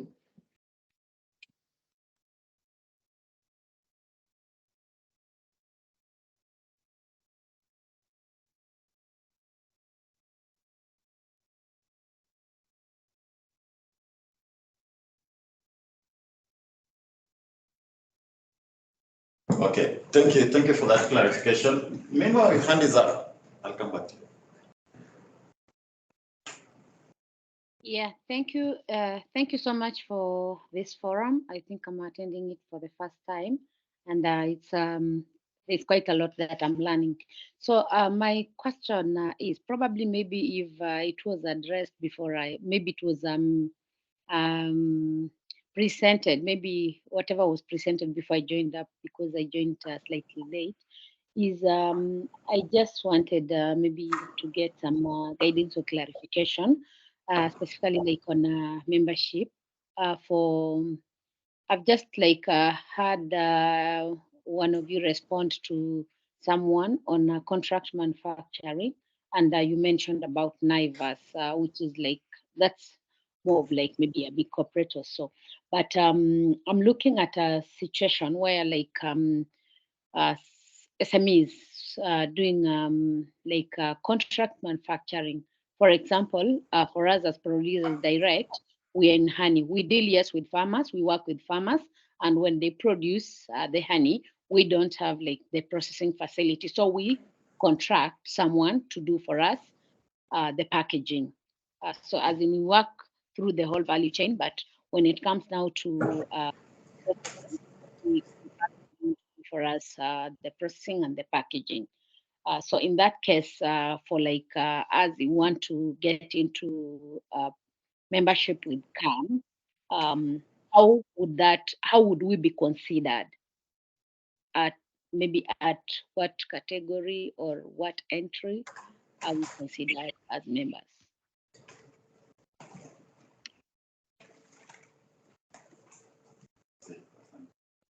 I think it's simply able to join our membership under food processing, because ideally the product still comes out with your name.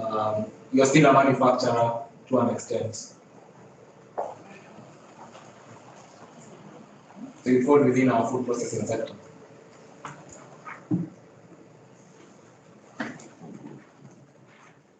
Memo, are you satisfied with the answer? Yeah, sure. I'm okay, and I think I'll make further follow-ups. Yeah, just to get more information as we continue to plan with the membership. Thank you. Thank you so much, Francis. Morning, guys. How are you? Fine. I look forward to joining the association. We met at Nyeri, but I have a question.